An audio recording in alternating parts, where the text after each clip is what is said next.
Welcome to are के Sharma math classes.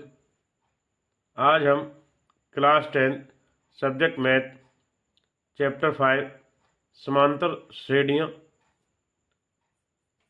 कक्षा 10 में विषय गणित चैप्टर 5 समांतर श्रेणियाँ एपी अर्थमेटिक प्रोग्रेशन स्टार्ट करने जा रहे हैं। तो आज का जो हमारा चैप्टर 5 है समांतर श्रेणियाँ। तो भूमिका में आपने इस विषय पर ध्यान दिया होगा कि प्रकृति में अनेक वस्तुओं एक निश्चित प्रतिरूप यानी पैटर्न, एपी में हम पैटर्न के बारे में देखेंगे, यानी कि जो प्रतिरूप है कि अनुसरण करती हैं। जैसे सूरजमुखी के फूल की पंखुड़ियाँ, मधुकोश या मधुछत्ते, छिद्र, एक भट्टे के दाने, एक अनानास, एक पाइनकॉर्न आदि। तो इस प्रकार ये लगातार निरंतर बढ़ती रहती हैं एक सीरीज में जो समान अंतर में होती हैं, तो जो हमारे दैनिक जीवन में काम आती हैं। तो आगे बढ़ते हैं इसी में।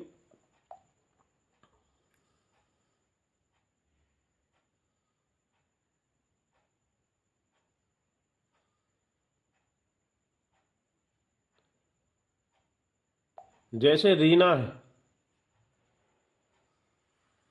एक पद के लिए आवेदन किया, उसका चयन हो गया, उसकी यह पद 8,000 रुपये की मासिक वेतन था और 500 वार्षिक वेतन वृद्धि था। पहले वर्ष में 800, दूसरे में 8500 और तीसरे में 9,000। तो लगातार हर प्रतिवर्ष 500 रुपये उसके बढ़ रहे हैं। तो आगे इसी प्रकार एक सीढ़ी का उदाहरण दिया है। एक सीढ़ी के डंडों की लंबाइयाँ नीचे से ऊपर जाती हैं, जो समान रूप से 2 सेंटीमीटर पर घटती जाती हैं। जो जैसे 2 सेंटीमीटर यानी 45 सेंटीमीटर, 43, 41, 39, 37, 35, 33, 51, जिनमें 2 सेंटीमीटर का लगातार अंतर चल रहा है। तो यह एक प्रकार की सीरीज बनती जाती है, श्रेणियाँ, जिनको हम श्रेणी या श्रेणियाँ भी कहते हैं। तो आगे बढ़ते हैं। जैसे किसी बचत योजना में कोई धनराशि प्रत्येक 3 वर्षों को स्वयं 5/4 गुना हो जाती है। तो आगे बढ़ते हैं इसी में। ये कुछ उदाहरण हैं समांतर श्रेणियों को समझाने के लिए। अब 800 रुपये के निवेश पे 3, 6, 9, 12 वर्षों में, तो वहाँ पर जो राशि 10,000, 12,500, 15,625, 900, 19,531.25। इसी प्रकार कुछ भुजाओं के पैटर्न हैं जो 1 का स्क्वायर, 2 का स्क्वायर, 3 का स्क्वायर, इस प्रकार बढ़ रहे हैं। ये सभी जो उदाहरण हैं समांतर सीढ़ियों के, यानी समान अंतर में लगातार निरंतर बढ़ते रहते हैं। इनको हम एपी यानी अर्थमेटिक प्रोग्रेशन इंग्लिश में कहते हैं और हिंदी में रहती हैं समांतर श्रेणियाँ या श्रेणियाँ।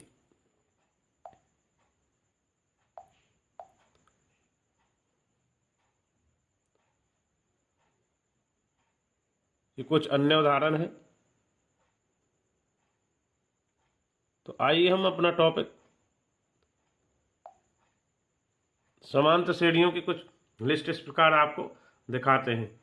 देखिए, पहले में 1, 2, 3, 4, दूसरे में 100, 70, 40, 10, तीसरे में घटा 3, घटा 2, घटा 1, 0, चौथे में 3, 3, 3, पाँचवें में -1.0, -1.5, -2.0, -2.5। तो ये सूची प्रत्येक संख्या का एक पद, टर्म कहलाता है। इसको क्या कहते हैं? पद, टर्म, जो हमारा एक नियमबद्ध तरीके के अनुसार क्रम में बढ़ता रहता है। तो इसको कहते हैं टर्म, पद।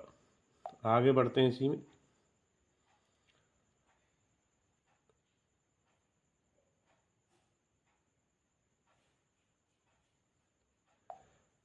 एक निश्चित संख्या जोड़कर संख्या को ऐसी सूची कहा जाता है जिसको हम एक समांतर श्रेणी अर्थमेटिक प्रोग्रेशन यानी एपी बना रहे हैं। तो एपी की जो परिभाषा है वो ये होती है: एक समांतर श्रेणी संख्याओं की एक ऐसी सूची जिसमें प्रत्येक पद पहले पद के अतिरिक्त अपने पद में एक निश्चित संख्या जोड़ने पर प्राप्त होता है। यह निश्चित संख्या एपी का सार्वंतर यानी कॉमन डिफरेंस भी कहलाता है। यह जो सार्वंतर है कॉमन डिफरेंस हमारा डी धनात्मक यानी कि जमा का या ऋणात्मक या शून्य भी हो सकता है, या तो जमा का या घटा का या हमारा जीरो भी हो सकता है। एपी के पहले पद को A1, दूसरे पद को A2, इस प्रकार n तक जितनी संख्याएं हैं इनको कहते हैं, तथा सार अंतर को हम डी से व्यक्त करते हैं। एपी के पद होते हैं A1, A2, AN, A3, AN तक हो जाते हैं। तो इस प्रकार यदि हमें अंतर निकालना होता तो A2 minus A1, A3 minus A2, AN minus n-1, यानी कि इस प्रकार हम डी निकालते, यानी कि जो n संख्या दी हुई है उसमें n-1 पिछले पद को उसमें से घटाते हुए सारवंतर निकाल सकते हैं। इस प्रकार इसका स्क्रीनशॉट लेना या नोट करना आवश्यक है। यहीं से आपको एपी की परिभाषा और सारवंतर और एपी के पदों के बारे में पता चला है। तो आगे बढ़ते हैं एपी के कुछ अन्य उदाहरणों की ओर।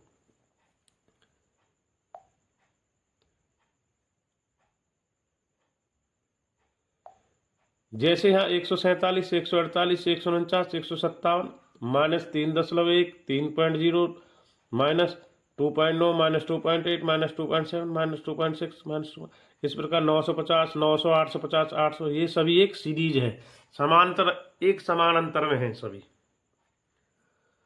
इसी प्रकार यहाँ 200, 250, 300, 350 और 750, ये सभी समांतर श्रेणियों के उदाहरण हैं। जैसे 50, 100, 150, 200, 250, 300, 350, 400, सब में कोई ना कोई समान अंतर है, सार्वंतर है। तो एपी के लिए आगे बढ़ते हैं। एपी का जो जनरल फॉर्म है वो देखेंगे ए प्लस डी, A+2D, A+3D, ये होता है एपी का जनरल फॉर्म, व्यापक रूप जिसे कहते हैं। एक समांतर श्रेणी निरूपित करती है जहां पहला पद ए और जो इनका अंतर होता है सार्वंतर डी कहलाता है। इसे एपी का व्यापक रूप यानी जनरल फॉर्म भी हम कहते हैं। तो इसको नोट कर लें, ये वेरी इंपॉर्टेंट है। A+D, A+2D, A+3D एक समांतर श्रेणी को निरूपित करती है जहां पहला पद ए और डी सार्वंतर, और इसे एपी को व्यापक रूप जनरल फॉर्म कहते हैं। इसका फोटो आप नोट कर सकते हैं। अब बढ़ते हैं आगे।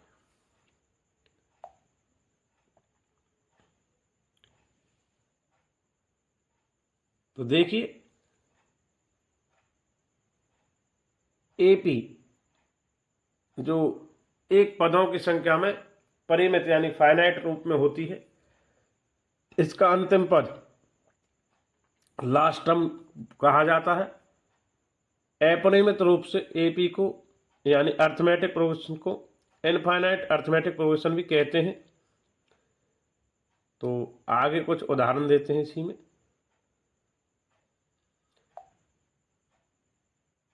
जैसे ए 6 है, यहाँ पर डी सार्वंतर इनका 6, 9, 12, 15, एक एपी है।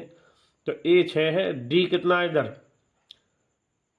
-3, इसमें डी 3 था, परंतु जो नीचे वाली सीरीज है इसमें माइनस उल्टा चलेगा, 3 घटा 6, तो कितना आएगा हमारा -3। तो इस प्रकार की कुछ सीरीज रहेंगी। तो इसको आगे देखें। ये जो सभी हमारे उदाहरण हैं एपी के हैं, इनमें से आप चेक कर सकते हो। ए पहला पद होता है, डी उनका अंतर होता है। जैसे जो सीरीज दी गई है 2, 2, 2, 2 की, इसमें 2 घटा 2 जीरो आएगा, 1.5 से 0 घटा ये आएगा, और इसमें 0.1 का है, इसमें घटा 2 का अंतर है। ए इसका -7, इसका ए 1.0, इसका ए 0, इसका 2। इस प्रकार आप इनसे भी सीख सकते हो एपी। याद रखना है आपको, ए पहला पद और डी उनका सार्वंतर होता है। आगे बढ़ते हैं।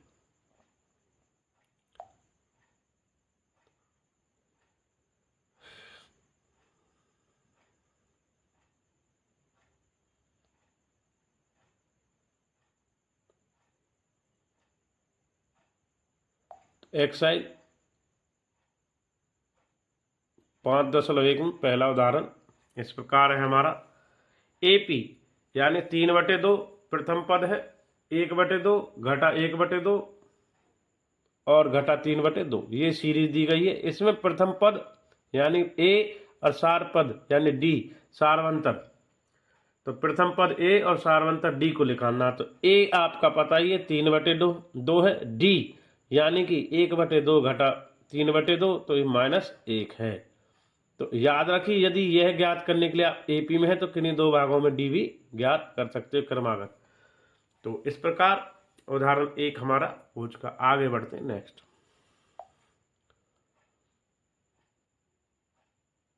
एक्सरसाइज 5.1 का उदाहरण 2।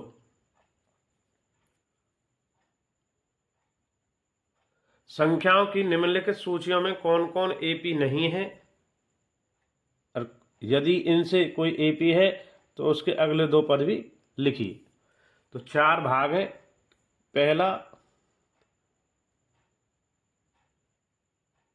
दूसरा, तीसरा और चौथा। तो पहला भाग तो देखेंगे 4, 10, 16, 22 में A2 - A1 6, A3 - A2 16 -6। इस प्रकार इनका सारवंतर हमने चेक किया है तो सबका बराबर आ रहा है। तो इसलिए यह D जो सबका बराबर है। तो अगले दो पद 22 जमा 6 28 और 28 जमा 6 34 आ जाएंगे। तो यह हमारा AP है। तो अगला सेकंड पार्ट,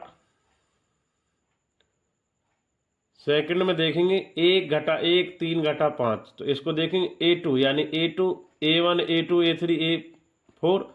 तो A2 पिछले वाले में से घटा 1 घटा 1 घटा 2, ये घटा 3 घटा 1 घटा 2 घटा, तो यहाँ पर घटा 2, यहाँ भी घटा 2, इधर भी घटा 2 आ रहा है। तो इनका भी सारवंतर हमारा क्या आ रहा है, सभी का 2 आ रहा है। इनका भी जो अंतर आ रहा है हमारा सारवंतर कितना आ रहा है, घटा 2 ही आ रहा है। तो अगले दो पद घटा 5 घटा 2 घटा 7 और घटा 7 जमा 2 घटा 9 घटा 9 होंगे। तो प्रश्न दूसरा भी हो गया। अब चलते हैं तीसरे में।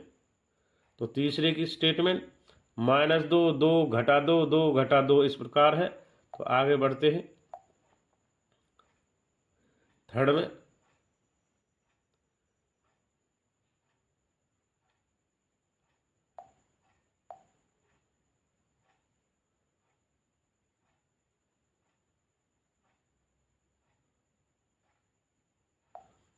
तो 2 A2 - A1 तीसरे में, और 2 घटा 2 2 जमा 4 अब 2 घटा 2 घटा 4। तो यह यहाँ पर A21 A2 बराबर नहीं है तो इनका सारवंतर बराबर नहीं आ रहा है। ये 4 घटा का इसलिए AP नहीं है। अब चलते फोर्थ में। तो A2 - A1 1 घटा 1 A3 1 घटा 1 0। तो A4 - A3 2 - 1। तो इसलिए यह भी AP नहीं है। तो इस प्रकार हमने उदाहरण 2 के जो ये वाला हमारा AP था, ये भी AP था, इनके अन्य पद लिखे, ये और ये दोनों AP नहीं है क्योंकि इनके सारवंतर नहीं आए।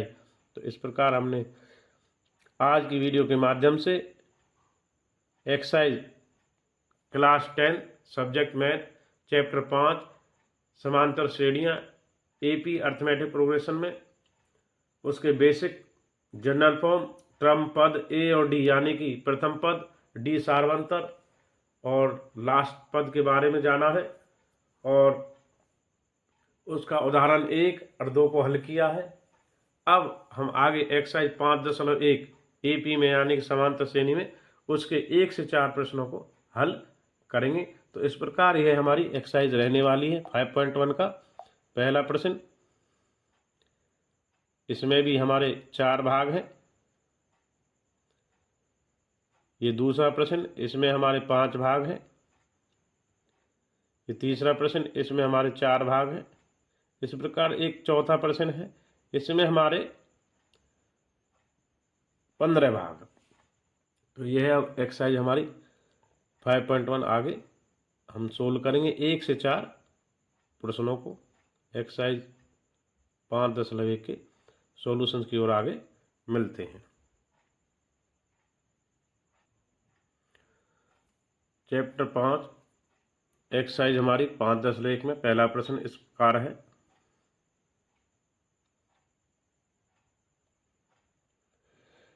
पहले प्रश्न, निम्नलिखित स्थितियों में किन स्थितियों में संबंध संख्याओं की सूची एपी है और क्यों? पहला प्रश्न है, प्रत्येक किलोमीटर के बाद टैक्सी का किराया जबकि प्रथम किलोमीटर की किराया 15 रुपये है तो प्रत्येक अतिरिक्त किलोमीटर के किराया 8 रुपये है। तो इसको स्टार्ट करते हैं।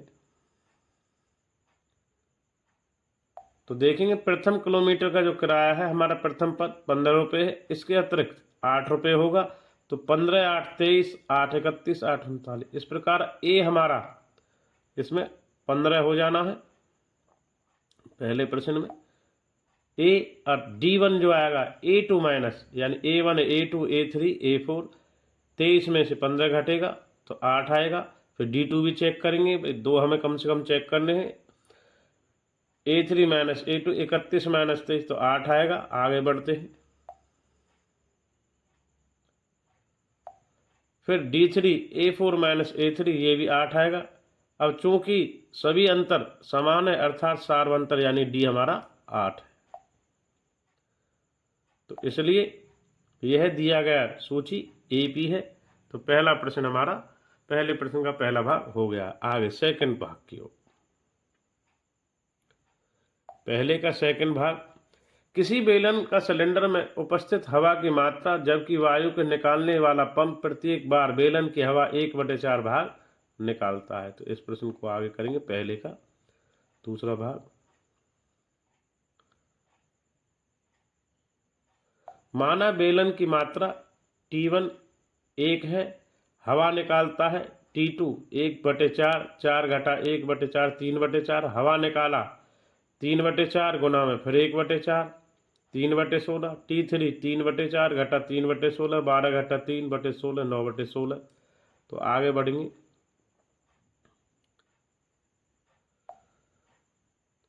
तो ये 9/16, ये 3/4, ये 9/16। इसी प्रकार हवा निकलती है 9/16 गुना 1/4 होगा तो 9/64। फिर T4 9/16 9 घटा 64 तो 36 घटा 9 27/64।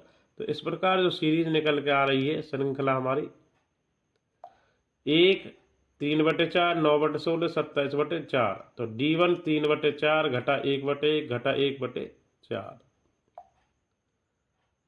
तो हमें यहाँ से पता लगेगा कि भाई D1 3/4 घटा 1 तो ये बराबर नहीं है। D2 9/16 घटा 3/4 ये बराबर नहीं है। यह यहाँ सार्वंतर हमारा एपी में नहीं है।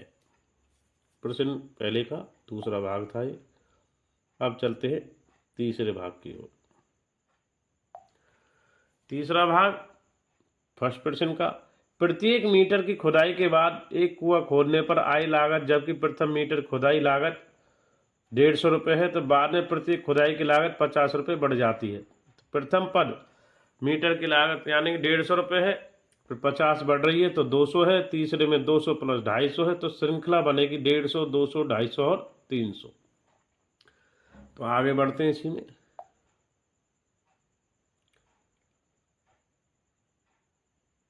तो हम जांच में पाते हैं कि पहला पद जो 150 है और D1 यानी A2 माइनस A1 200 घटा 150 50, फिर D2 A3 माइनस A2 250 घटा 200 और D3 A4 माइनस A3 तो 300 घटा 250 यानी सार्वंतर कितना आ गया हमारा 50। तो इस प्रकार यह है हमारा पहले प्रश्न का तीसरा भाग। सार्वंतर समान है। यह श्रृंखला किसमें है? एपी में। आगे बढ़ते हैं। फर्स्ट का फोर्थ पार्ट, खाते में प्रत्येक वर्ष मृतधन जबकि 10,000 रुपये है और 8% वार्षिक दर से चक्रवृद्धि ब्याज लगता है। पहले वर्ष में 10,000 राशि तो 10,000 यानी कि दर गुना में समय 1 साल बढ़ रहा है तो 100, तो 100 से ये काट के 0 2 तो 800। दूसरे वर्ष में 10,000 800, 8 गुना 1 864, तो इसी प्रकार हमने तीसरे वर्ष में निकाला है कि 11,664 यानी 10,000, 10,800, 11,664। यह स्पष्ट है कि सार्वंतर समान नहीं है, यह एपी में नहीं है। तो प्रश्न फर्स्ट का चौथा भाग भी हमारा समाप्त हो गया। आगे बढ़ते हैं प्रश्न संख्या 2 की ओर। प्रश्न 2 में देखेंगे, दी हुई एपी के प्रथम 4 पद लिखिए, जबकि प्रथम पद ए है और सारांतर डी ये लिखना है। तो ए हमारा 10 है और डी हमारा डी भी 10 है। तो आगे निकालते हैं।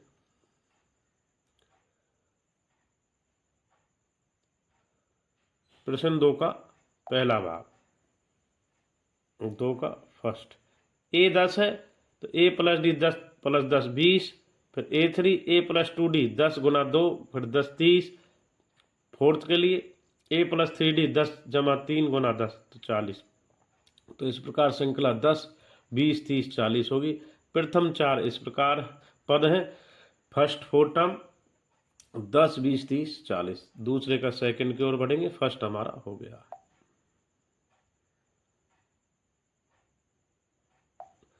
ए हमारा -2,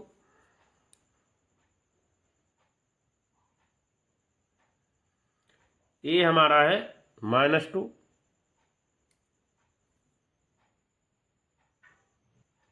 और डी यहां पर 0 है, डी इधर 0, ए -2 है डी 0 है।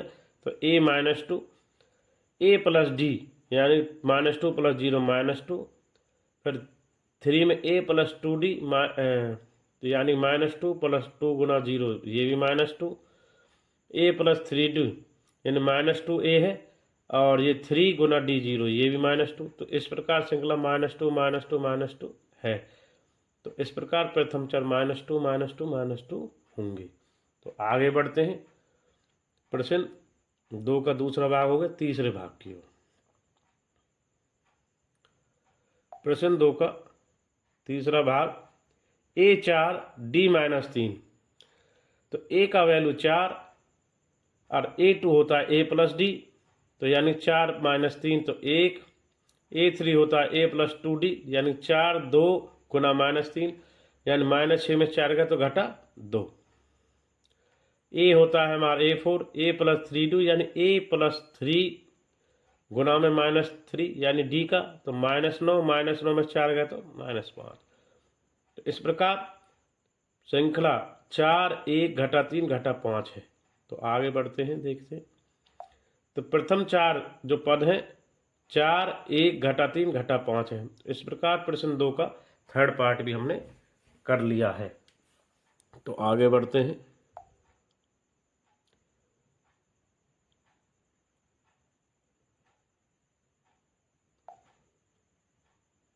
प्रश्न 2 का फोर्थ पार्ट इस प्रकार है कि भाई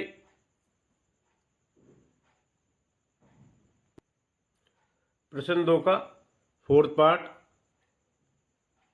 इसमें a -1 है d 1/2, तो a का वैल्यू a घटा 1 और A2 का वैल्यू होगा a - d यानी -1 1/2 तो घटा 1/2 आ जाएगा। A3 A2 प्लस 2D होता तो घटा 1 2 गुना 1/2 तो 2 से 2 कट जाएगा, 2 से 2 इधर कट गया। अब 1 घटा 1 0, फोर्थ यानी A4 A प्लस 3D -1 3 गुना और 1/2 तो माइनस में से घटेगा 3/2 तो 1/2। तो इस प्रकार आगे जो सीरीज निकल के आती है क्वेश्चन 2 में, घटा 1/2 0 1/2। तो इसके प्रथम 4 पद हमारे जो दूसरे का फोर्थ पार्ट है घटा 1/2 और 0 और 1/2 होंगे। दूसरे का हमारा फोर्थ पार्ट हो गया एक्सरसाइज 5.1 में। आगे बढ़ते हैं दूसरे का फिफ्थ पार्ट की ओर।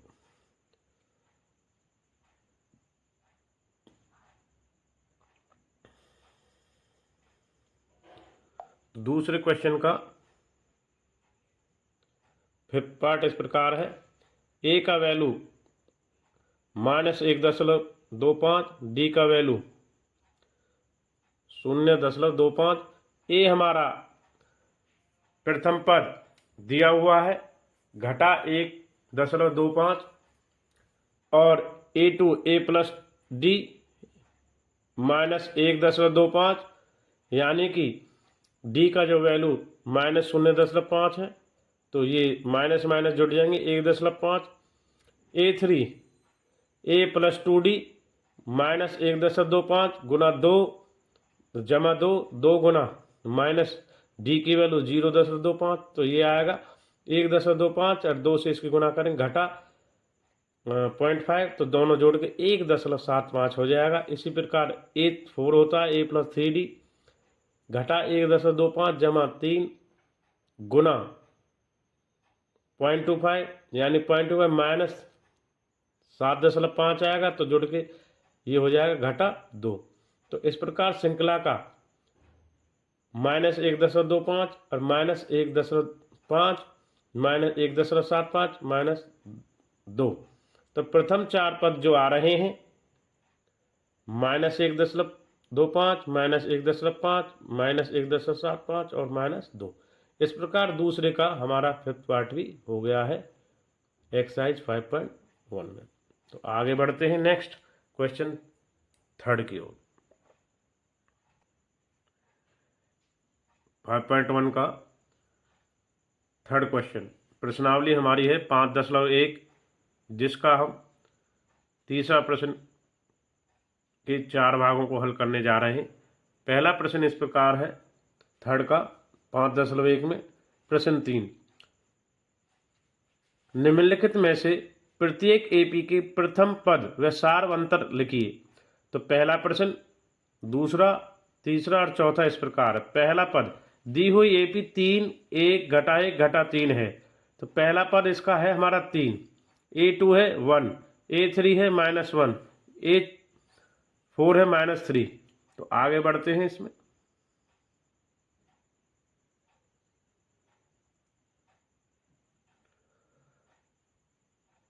और D निकलेगा A2 -A1 1 घटा 3 घटा 2, तो D निकलेगा A3 -A2 1 माइनस घटा 1 घटा 1 घटा 2, तो D आएगा A4 -A3 यानी घटा 3 घटा 1 घटा 1, यानी घटा 3 जमा 1 घटा 2 तो होगा। तो पहला पद 3 और सारवंतर होगा घटा 2।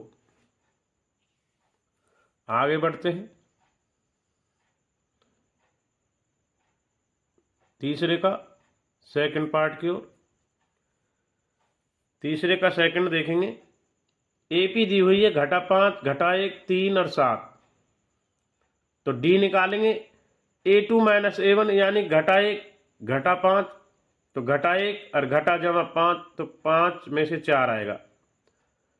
A1 घटा 5 है, A2 -1 है, A3 3 है, A4 7 है। इसी प्रकार आगे है कि D A3 -A2 3 घटा 1 घटा घटा जमा हो जाएगा, तो ये आएगा 3 जमा 1 4, तो D A4 -A3 7 घटा 3 ये आएगा हमारा 4। तो अतः पहला पद घटा 5 है और D जो सारवंतर आ रहा है सभी का कितने निकल के आ रहे हैं, यहाँ से भी 4, इधर से भी 4 और इधर से भी 4 है। तो आगे प्रश्न 3 का एक्सरसाइज 5.1 में थर्ड पार्ट इस प्रकार है, 1/3 एपी दी हुई है 5/3 9/3 13/3, यहाँ पर A 1/3 है, A2 5/3 है, A3 9/3 है, A4 13/3 होगा, ये रहा 13/3। तो आगे बढ़ते हैं।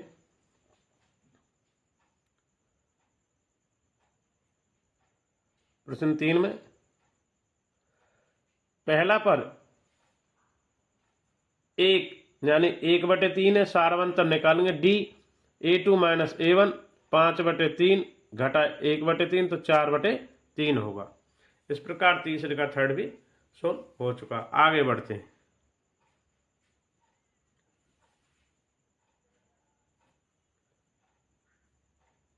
तीसरे का थर्ड फोर्थ, तो तीसरे का फोर्थ इस प्रकार है, हमारे पास AP 0.6, 1.7, 2.8, 3.9, प्रथम पद A1 है 0.6, तो D निकालेंगे A2 माइनस A1 1.7 माइनस 0.6 में से, तो 1.1।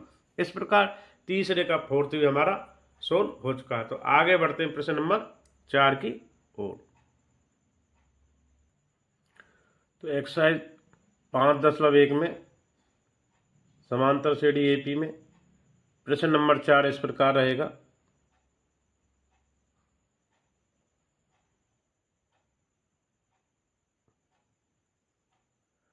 निम्नलिखित में से कौन कौन AP है, यदि कोई AP है तो इसका सारवंतर ज्ञात कीजिए। तो इस प्रकार इसमें हमारे 1 से लेकर के 15 यानी कि 1 to 15 पार्ट रहने वाले हैं। तो आप इनकी स्टेटमेंट नोट कर सकते हैं। यहाँ फर्स्ट से लेकर के 12 है, अभी नीचे 13, 14 और 15 भी आने वाला है। तो क्वेश्चन की स्टेटमेंट नोट कर सकते हो आप। तो आगे बढ़ते हैं फोर्थ क्वेश्चन की सॉल्यूशंस के। तो ये हमारे फोर्थ के इस प्रकार 1 से लेकर के 15 भाग है, इनकी स्टेटमेंट आप नोट कर सकते हैं। तो आगे चलते हैं फर्स्ट पार्ट के प्रश्न, फोर्थ का फर्स्ट पार्ट। हमारे पास श्रेणी है 2, 4, 8, 16। तो A2 माइनस A1 यानी कि 4 घटा 2 होगा 2, तो 8 घटा 4 होगा 4। तो इस प्रकार जो हमारा D है AN प्लस 1, AN प्रत्येक बार समान नहीं, इसलिए दी गई श्रेणी AP में हमारी बराबर नहीं, क्योंकि सारवंतर इनका समान भी नहीं आ रहा। तो आगे बढ़ते हैं प्रश्न नंबर 4 का दूसरा पार्ट। हमारे पास श्रेणी है 2, 5/2, 3, 7/2। आइए इसमें हम चेक करेंगे कि A2 माइनस A1 5/2 घटा में 2, इसको इसमें से करेंगे 1/2, तो A3 करेंगे 3 घटा 1/2। तो हमारी जो AP सारवंतर है वो समान आ रहा है, तो इसलिए हमारी AP यहाँ पर समान है, दी गई श्रेणी में है। क्वेश्चन नंबर 2 समाप्त हो चुका है। तो D हमारा समान है, यहाँ पर AN प्लस 1 माइनस AN आ रहा। तो आगे बढ़ते हैं, ये AP होगा। तो इसलिए सारवंतर D 1/2 है। तो अंतिम पद के 3 पद होंगे 7/2 जमा 2 1/4, 4 जमा 1/2 9/2, 9/2 जमा 1/2 5। तो आगे बढ़ते हैं इसमें। तो दूसरे प्रश्न का 3 पद 4, 9/2 और 5 होंगे। तो चौथे का दूसरा हो गया। तो अब बढ़ते हैं थर्ड की ओर। हमको श्रेणी दी गई है -1.2, -3.2 और घटा 5/2 और घटा 7.2। तो A की 2 घटा 1 यानी कि घटा 3/2, 3.2 में से घटाएंगे घटा 1.2, तो ये जमा हो जाएगा। तो ये हमारा आएगा बैलेंस होके घटा 2। इसी प्रकार A की 3 में से A की 2 घटाएंगे, यानी कि इस पद में से इस पद को, तीसरे पद में से दूसरे पद को, घटा 5.2 घटा जमा हो जाएगा, यानी कि 3.2 इधर से, तो ये आया घटा 2। तो इसलिए हमारा जो D है एक समान है, सारवंतर समान आ रहा है। तो यह AP बनाती है, सारवंतर घटा 2 है। तो अंतिम 3 पद के लिए तो घटा 2 करेंगे 9 घटा 9.2, घटा 2 करेंगे घटा 11.2, तो घटा 2 करेंगे 11 घटा 13.2। तो इस प्रकार हमें 3 पद प्राप्त होते, घटा 9.2 यानी कि 9.2, घटा 11.2, घटा 13.2। आगे बढ़ते हैं प्रश्न 4 का फोर्थ पार्ट की ओर। हमको श्रेणी दी गई है घटा 10, घटा 6, घटा 2 और 2। तो A की 2 माइनस, यानी प्रथम पद को घटाया जाए घटा 6 में से, घटा 10 को दूसरे पद में से। तो घटा 10 जमा का, तो जमा का 10 में 4 6 गए तो 4। इसी प्रकार तीसरे पद घटा 2 में से, घटा 6 को घटा 2, घटा जमा, तो जमा 6 2 में से 4। तो D हमारा AN प्लस 1 यानी कि A माइनस N, यानी कि D हमारा 4 आ रहा, समान आ रहा। तो AP बनता है, जिस कारण 2 + 4 = 6, 6 + 4 = 10, तो 10 + 4 = 14। इस प्रकार हम 3 पद 6, 10 और 14 प्राप्त होते हैं। तो प्रश्न 4 का 4th पार्ट हो गया। अब बढ़ते हैं 5th पार्ट की ओर। हमारे पास 3 3 जमा वर्गमूल 2 3 जमा 2 वर्गमूल 2 3 जमा 2 3 वर्गमूल 2। तो प्रथम पद को घटाया जाएगा द्वितीय पद से।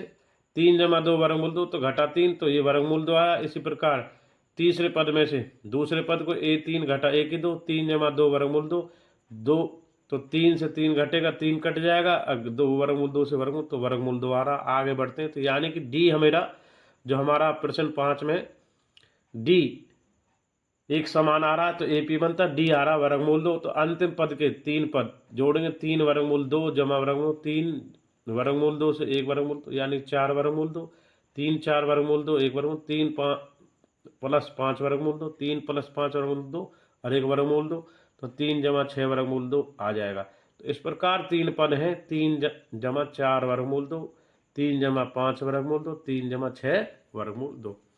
तो प्रश्न 4 का 5वां भाग इस प्रकार हो गया। आगे बढ़ते हैं प्रश्न 4 का 6वां भाग। तो इसमें हम देखते हैं जो हमें श्रेणी दी गई है 0.2 0.22 0.2222 0.2222। तो इसमें से हम घटाएंगे दूसरे पद को पहले पद में से 0.22 घटा 0.2 तो 0.02। तो तीसरे पद में से 0.222 0.222 0.002। तो यहाँ पर हमारा जो अंतर है डी समान नहीं है सारवंत, इसलिए यह एपी में नहीं है श्रेणी। तो दी गई श्रेणी एपी नहीं है। तो 7वां चलते हैं। 7वां भाग 6ठा हो गया है हमारा, ये श्रेणी में नहीं है इसलिए। तो हमें श्रेणी दी गई है 0 घटा 4 घटा 8 घटा 12। तो दूसरे पद में से प्रथम पद को घटाएंगे, घटा 4 घटा 0 घटा 1, तीसरे पद से दूसरे पद को घटाए 8 जमा हो जाएगा घटा घटा तो घटा 4। तो यहाँ पर सारवंतर 4 आ रहा है, एपी श्रेणी बनाती है। तो आगे इसके 3 पद और निकालेंगे 7वें में। तो तीनों जो पद निकलेंगे हमारे इस प्रकार रहेंगे, घटा 12 आगे 3 पद घटा 12 घटा 4 तो घटा 16 घटा 16 घटा 4 घटा 20 घटा 20 घटा 4 घटा 24। तो इस प्रकार 7वें प्रश्न में 3 पद प्राप्त होते हैं, घटा 16 घटा 20 घटा 24। अब 8वां प्रश्न 4th पार्ट का। हमारे पास घटा 1/2 घटा 1/2 घटा 1/2 घटा 1/2 इस प्रकार की श्रेणी है। तो इसको घटाएंगे, डी इनका सबका समान आया, घटा घटा करके घटा घटा जमा हो जाएगा, इधर भी घटा घटा जमा, इसका भी 0 इसका भी 0, यानी कि दूसरे पद को प्रथम पद में से भी 0 तीसरे पद को दूसरे पद में से घटाने पे 0। तो डी हमारा 0 आ रहा है, तो समान है डी हमारे यहाँ। तो इसमें सब में 0 0 जोड़कर तीनों पद हमारे बराबर घटा 1 2 घटा 1 2 घटा 1 2 ही आने हैं लगातार। तो आगे बढ़ते हैं। प्रश्न 4 का 8वां भाग हो गया है। 9वें भाग की ओर। हमारे पास 1 3 9 27 है सीरीज। तो दूसरे पद को प्रथम पद में से 3 घटा 1 2, तीसरे पद को दूसरे पद से 9 घटा 3 6।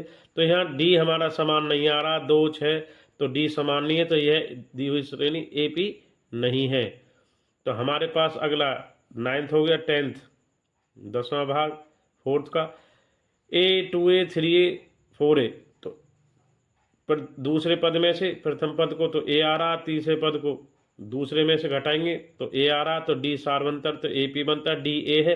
तो 4A प्लस 5A 5A, फिर 5A प्लस A 6A और 6A प्लस 7A। इस प्रकार 3 पद प्राप्त होते, 5A 6A और 7A 7A। तो हमारा 10वां भाग 4th का हो चुका है। तो आगे अब चलते हैं इसके 11वें भाग की ओर। हमारे पास है A2 A3 A4 A2 minus A1, यानी दूसरे पद को फर्स्ट पहले भाग से A2 घटा A2 A3 घटा A2। तो डी समान नहीं है, इसलिए ये दी गई श्रेणी एपी नहीं बनाती है। तो 4th का 11th हो गया 11वां भाग। अब चलते हैं 12वां भाग 12th की ओर। वर्गमूल 2 वर्गमूल 8 वर्गमूल 18 वर्गमूल 32, तो A2 माइनस A1 वर्गमूल 8 घटा वर्गमूल 2 वर्गमूल 2 घटा वर्गमूल 2 वर्गमूल 2, एक की 3 वर्गमूल 18 वर्गमूल 8 में से यानी 3 वर्गमूल 2 बन जाएगा, 2 वर्गमूल 2 वर्गमूल 2, तो डी हमारा वर्गमूल 2 आ रहा, तो AP बनेगा। तो आगे बढ़ते हैं। अंतिम 3 पद 32 वर्गमूल 2 4 वर्गमूल 2 2 वर्गमूल 2 यानी 5 वर्गमूल 2, यानी कि 25 का 2 तो वर्गमूल 50 आ जाएगा। आगे इसी प्रकार 5 वर्गमूल 2 2 वर्गमूल 2 36 का वर्गमूल 2 72 वर्गमूल आ जाएगा। 6 वर्गमूल 2 में 2 जोड़ेंगे सार्वंतर, तो 49 दूनी 98 98 तो वर्गमूल 50 वर्गमूल 72 वर्गमूल 98 आएगा। तो आगे बढ़ते हैं। क्वेश्चन 4 का 12th पार्ट हो गया। पार्ट है थर्ड, तो थर्ड पार्ट की ओर चलते हैं हम आगे।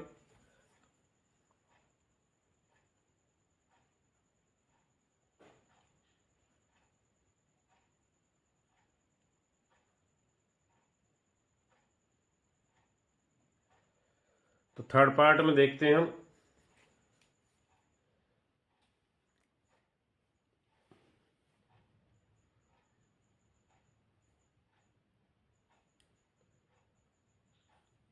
ट्वेल्थ पार्ट का चौथे का 13वां भाग हमारे पास है 5.1 में। फोर्थ का 13 वर्गमूल 3 वर्गमूल 6 वर्गमूल 9 वर्गमूल 12। तो इस प्रकार है।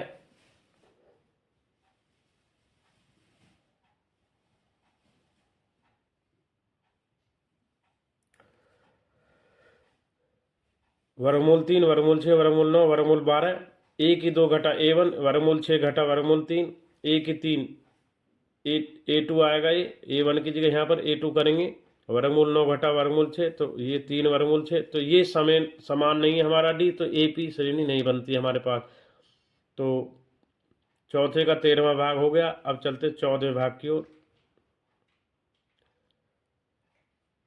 14वां भाग हमारे पास एक की 2 3 की 2 5 की 2 7 की 2 A2 माइनस A1 करेंगे। 3 की 2 घटा 1 की 2 9 घटा 8 8 आएगा, 3 का वर्ग करके।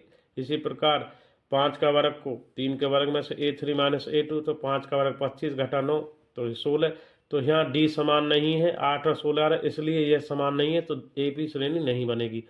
इसका चौथे का अंतिम भाग, चौथे का लास्ट जो 15वां भाग है, तो वो हम करने जा रहे हैं। इस एक्सरसाइज 5.1 का समाप्त करेंगे इस एक्सरसाइज को। तो 1 की 2 5 की 2 7 की 2 और ये है हमारा लास्ट में, तो इसको करते हैं। 1 की 2 5 की 2 घटा में ये आ रहा है, इधर 73 था। 5 की 2 घटा 1 की 2 25 घटा 1 24। इसी प्रकार 7 की 2 घटा 5 की 2 49 घटा 25 24। अब A4 घटा A3 73 घटा 72 यानी 73 घटा 49 24। तो डी हमारा सब में समान आ रहा है 24, तो इसलिए AP बनाता। तो 73 प्लस 24 97, 97 प्लस 24 121, 121 प्लस 24 145। इस प्रकार हमारी जो सीरीज बन रही है 15वें क्वेश्चन में तीनों पद प्राप्त होते हैं 97 121 और 145। तो आज की वीडियो के माध्यम से क्लास 10 सब्जेक्ट मैथ चैप्टर है 5 समांतर श्रेणियाँ अर्थमेटिक प्रोग्रेशन AP में हमने आज समांतर श्रेणियों के बारे में जाना है, जिसमें हमने A प्रथम पद और D सार्वंतर को जाना है, और कौन सी AP बनती हैं सीरीज समांतर और कौन AP नहीं बनती हैं। उदाहरण 1 व 2 को किया है, और इसमें हमने एक्सरसाइज 5.1 को कंप्लीट यानी संपूर्ण कर लिया, जिसमें पहले प्रश्न से लेके 4 प्रश्न तक के सभी प्रश्नों को हल किया। तो thanks for watching RK Sharma math classes. इसी प्रकार नेक्स्ट वीडियो में मिलते रहेंगे। थैंक्स और धन्यवाद सभी स्टूडेंट्स का।